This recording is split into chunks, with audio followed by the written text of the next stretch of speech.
Place à présent à notre invité, Maître Merveille Lundende. Il est membre du comité directeur Clé Asbel. Bonjour Maître. Bonjour Madame Nathalie. Alors quel effet ça vous fait de suivre ces genres de messages de gratitude vis-à-vis de votre Asbel qui vient à peine de commencer? Fait quelque chose qui vaut la peine d'être fait, bien entendu.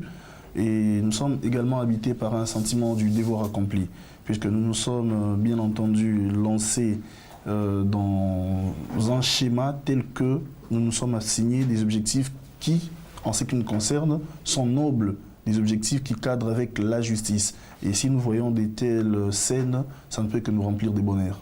Alors aujourd'hui, vous êtes à votre deuxième vague de libération des pensionnaires au niveau du CPRK, à la prison centrale de Makala. Et comment vous avez procédé pour cette fois? Est-ce différemment de la première fois? Non, il n'y a pas pour la deuxième fois une différence avec la première, bien entendu. C'est toujours, si nous avons des décisions d'acquittement, nous nous rendons auprès de certaines juridictions pour exécuter la procédure, comme elle est requise en la matière. Rappelez un peu à nos téléspectateurs, à ceux qui nous suivent, qui vous êtes exactement, Asbel Clé. Merci. La Convention pour la liberté et l'égalité, c'est-à-dire Clé en sigle, est une Asbel constituée conformément à la loi congolaise sur les Asbel. Elle lutte notamment contre les abus de droit, dont certaines personnes sont victimes. Et dans ces cadres-là, cette Asbel, dont je suis un des membres du comité directeur, a émis le vœu, partant d'un constat assez macabre réalisé au sein de la prison de Makala, puisqu'il faut les souligner que l'Asbel est constitué essentiellement des juristes et d'avocats en particulier. Alors, comme avocat, à tout moment que nous nous rendions pour le cadre de notre profession à la prison, nous sommes bien entendu butés à un fait ou à un phénomène que nous avions dit, non, il faut trouver le moyen en tant que patriote, en tant que citoyen, de pouvoir y remédier. Donc, c'est-à-dire des personnes sans jugement croupissent en prison pendant de longs mois pour justement un petit obstacle procédural. Nous avons interrogé les faits, nous avons compris les problèmes et nous nous sommes dit que nous pouvons intervenir dans l'optique de pouvoir clarifier le régime de détention de chaque personne se trouvant au sein de la prison centrale de Makala. C'est-à-dire, lorsque vous êtes condamné, que vous soyez condamné, lorsque vous êtes détenu, mais que le principe légal puisse être bien entendu respecté, puisque la Constitution les dit clairement que toute personne arrêtée a droit à ce que sa cause puisse être entendue dans un délai raisonnable. Alors, lorsque vous êtes déjà en prison, votre dossier est déjà fixé par le parquet au tribunal, vous devez en principe bénéficier d'un jugement. Mais comme nous avions expliqué la fois dernière, il y a des obstacles tels que cela ne peut pas se faire parce que le juge, tenu par le principe du contradictoire, doit, avant de procéder, entendre toutes les parties en présence. Voilà pourquoi il y a toujours cette formule-là qui, malheureusement, est sans effet, enjoindre à la greffière ou au greffier de régulariser la procédure à l'égard de la victime. Alors, comment vous sélectionnez les bénéficiaires de vos actions? Donc, en fait, votre rôle, c'est aider ceux qui ont des soucis au niveau qui n'ont pas été jugés. Alors, comment sur plus des milliers de pensionnaires qu'il y a à la prison centrale de Makala, comment vous arrivez à les sélectionner et à les contacter? Merci pour la question. Et bien entendu, du fait qu'il y a énormément de pensionnaires qui se trouvent dans ces cas-là à la prison, nous devrions avoir un critérium sur la base duquel nous allions asseoir notre action. Voilà pourquoi, une fois que nous descendons, c'est vrai que nous agissons dans le cadre de l'ASBEL, mais comme avocats, nous sommes tenus à la déontologie. Nous ne pouvons pas aller vers ces gens-là. Nous laissons qu'ils puissent venir vers nous. Et quand ils viennent, nous avons nos critères. Par exemple, vous devez déjà être en détention, puisque ça ne concerne pas les condamnés, quoique là aussi il peut y avoir des irrégularités, mais d'abord, soyez en détention. Vous n'avez pas d'avocat, ou vous n'avez plus d'avocat, vous êtes dans une situation procédurale anormale, vous êtes indigent, l'indigence, c'est nous qui l'apprécions souverainement, puisque je vous ai dit tantôt que l'obstacle procédural est lié notamment à l'argent, puisque j'étais en train de dire, lorsqu'on dit enjoindre à la greffière ou au greffier de régulariser la procédure à la victime, cela suppose des frais de transport. Or, l'État n'a pas pourvu une caisse pour que l'agresseur y puise et accomplir ses devoirs. Les juges non plus ne peuvent pas sortir l'argent de sa poche. Et conséquence, c'est des remises en remises, remises en remises, et ces personnes-là, ils restent pendant plus de 5, 6, 7 mois, voire même 20 mois. Nous avons un dossier que nous avons trouvé là de 23 mois, sans jugement. Alors, par rapport à l'indigence, j'étais en train d'écheminer avec les critères.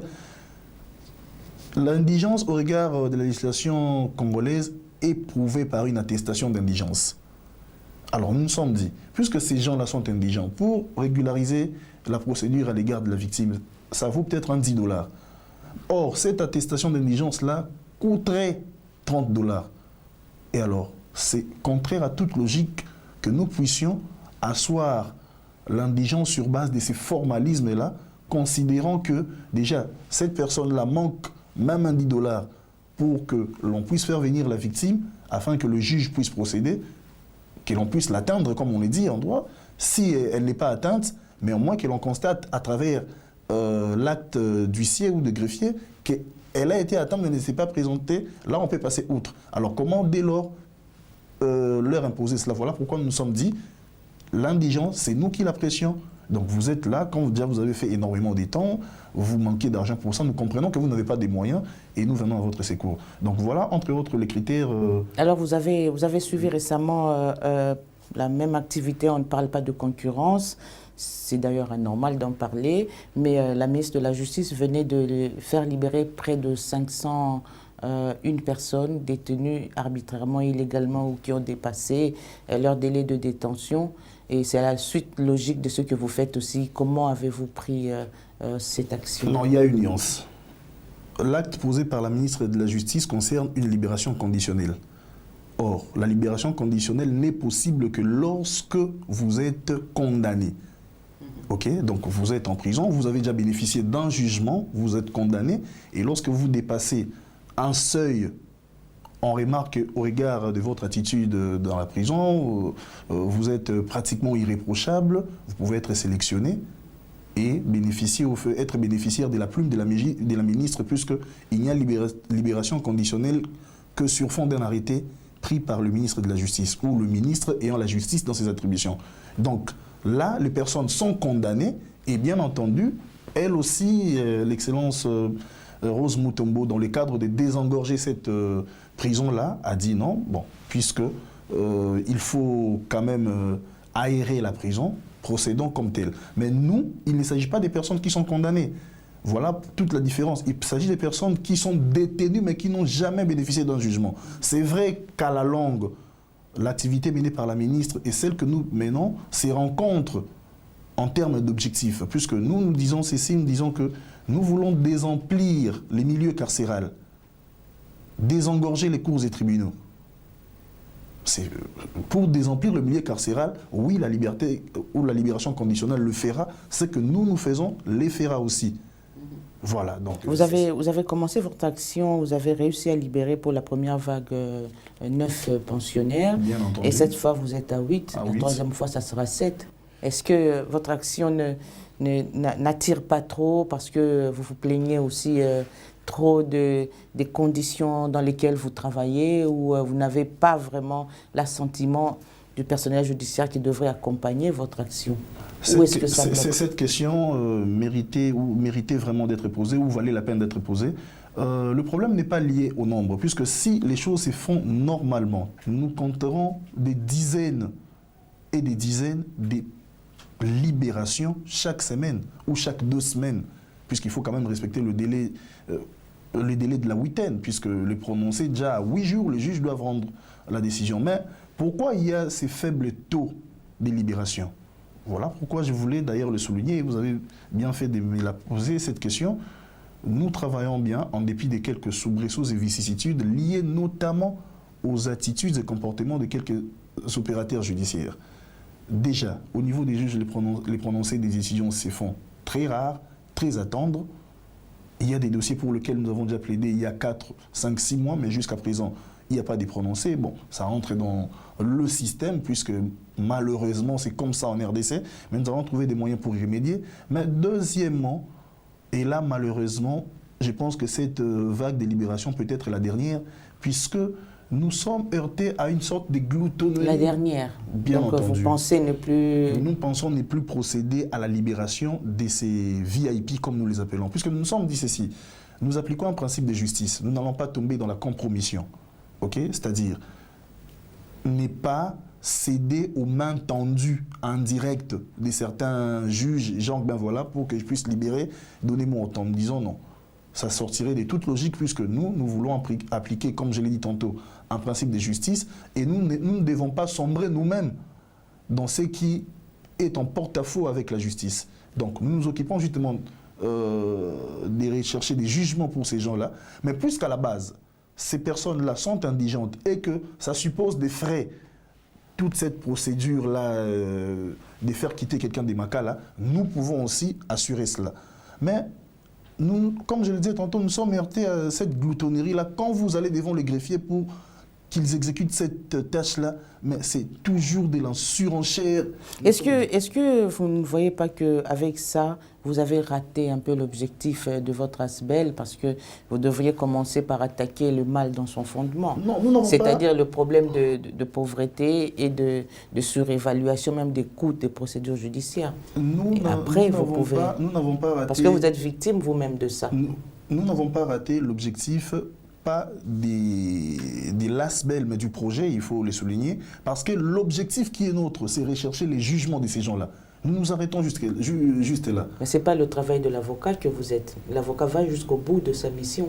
Oui, mais bien entendu, mais ça nous le faisons dans le cadre d'une association. Okay? Oui, mais vous êtes aussi avocat, vous avez prêté serment. Mais nous avons plaidé et il y a des acquittements. Je peux dire que mais voilà, je m'arrête là, puisque faire libérer, ce n'est pas l'avocat qui intervient, ce sont les agents judiciaires qui exécutent les décisions judiciaires. Ce n'est pas l'avocat qui viendra exécuter cela. Et même la justice elle-même doit savoir qu'à partir du moment où une personne bénéficie d'une décision d'acquittement, elle ne peut plus passer un jour de plus dans la prison. Ce serait une autre irrégularité. Donc revenons à l'objectif de notre projet, c'est rechercher les jugements de ces gens-là. Et nous pourrons dire que c'est par bonne foi, c'est par humanisme que nous suivons juste au niveau de les faire sortir de la prison. Mais alors là, nous sommes butés à ce que je viens de dénoncer tantôt. Oui, mais la pauvreté, oui, elle existe, bien entendu. Le mal, il fallait l'attaquer au niveau de la racine.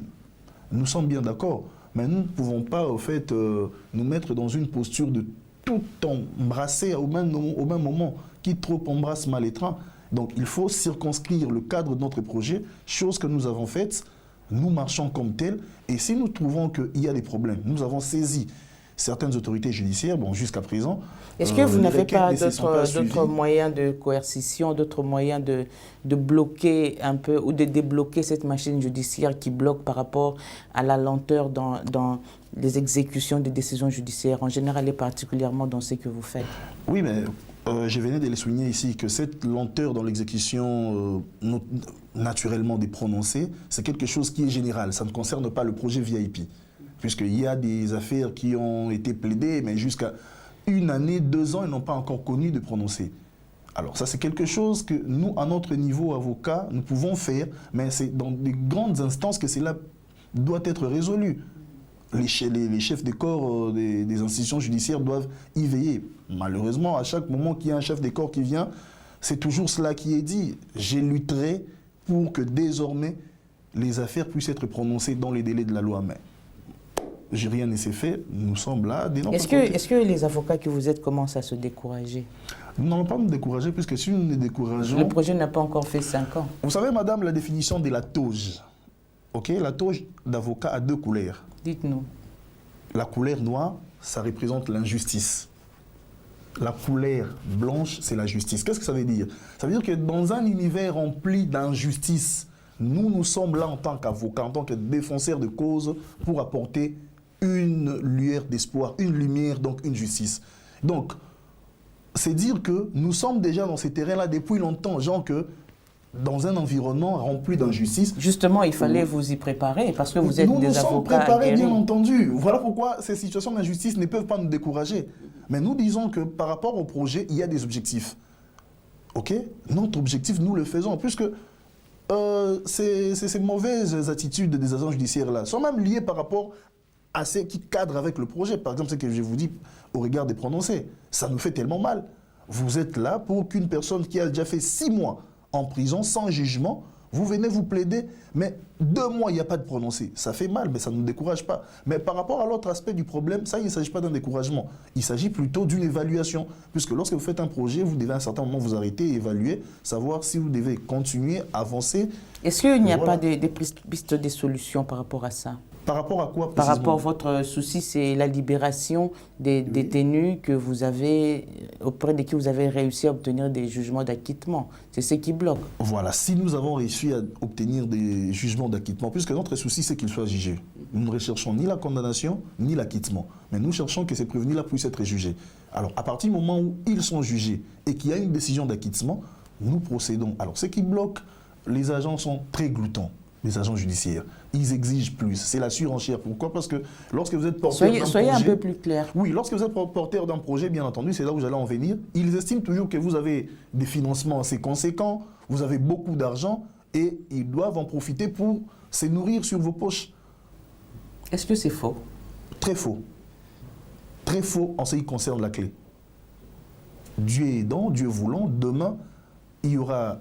au regard de la noble cause de l'association des partenaires qui accepteront de financer les projets, c'est dont nous appelons des tout neveux. Mais pour maintenant, là, nous nous sommes dit que puisque c'était déjà quelque chose qui émanait de nous, commençons quelque part et la suite... Est-ce que vous trouvez...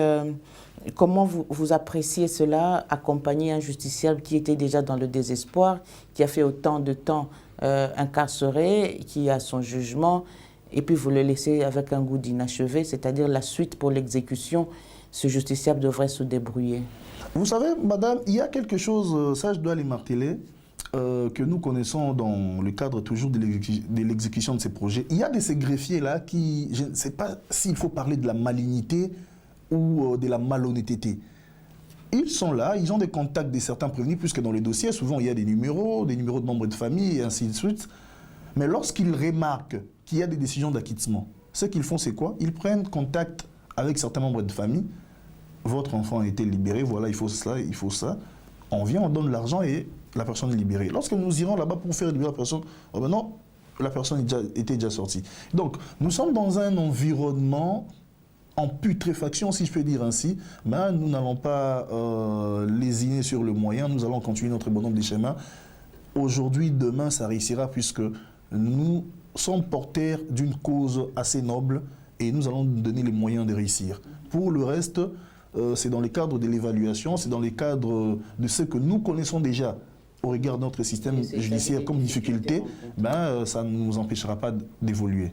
Aujourd'hui, quel est le message que vous voulez passer à ceux qui vous suivent à cet instant? Alors, aujourd'hui, le message que j'aimerais bien passer à ceux qui nous suivent, d'abord, le projet, il est là. Nous avons martelé que ces projets-là étaient pour le bénéfice de la justice, puisque c'est un projet qui a le mérite de chercher à appliquer le principe de justice. C'est un projet qui a le mérite d'aider la justice en ce sens qu'il faille clarifier le régime juridique des détentions de chaque pensionnaire se trouvant dans la prison. Voilà pourquoi nous sommes là, pour faire en sorte que le milieu carcéral puisse connaître une certaine aération, et ça participe bien entendu à un aspect social, puisque la prison centrale était construite, je n'ai pas le nombre, mais par exemple pour 500 personnes.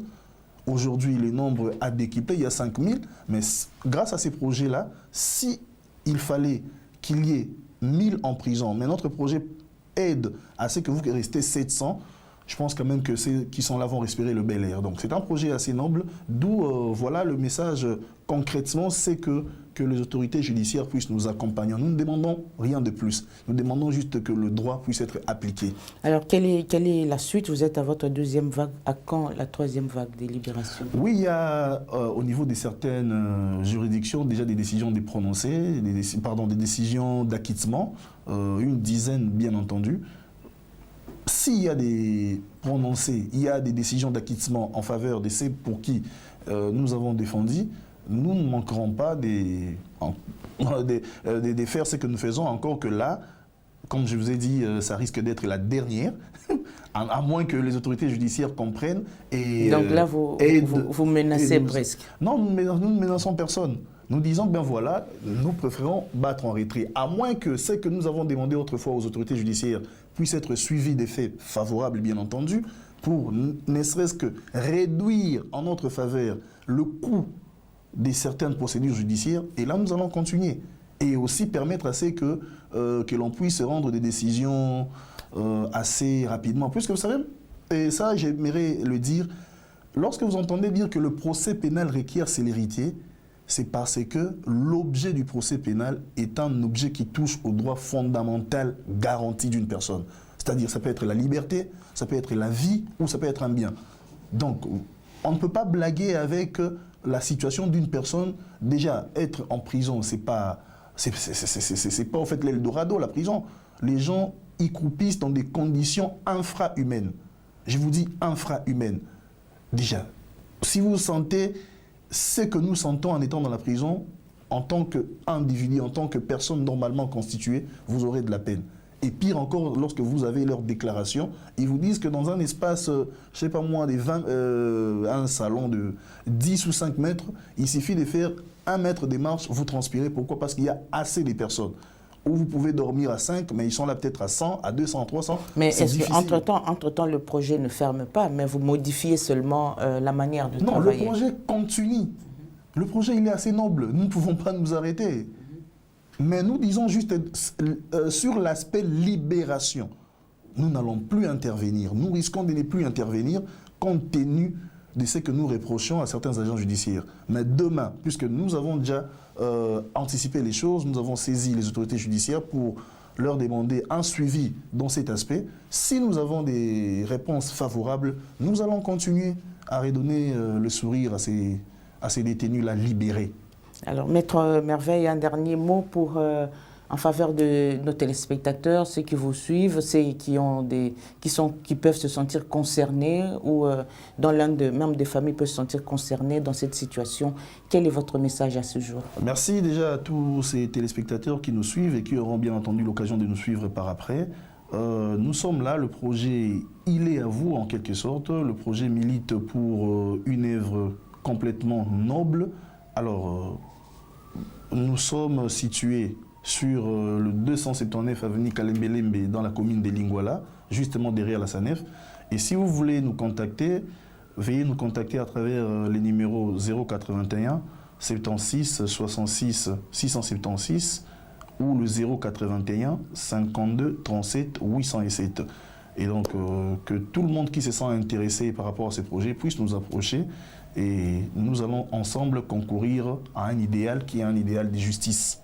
Et voilà. De l'état de droit. Bien entendu. Merci beaucoup, Maître Merveille Mbouyi, d'avoir accepté de répondre à cette invitation de Justicière Télévision. Merci à vous de m'avoir reçu.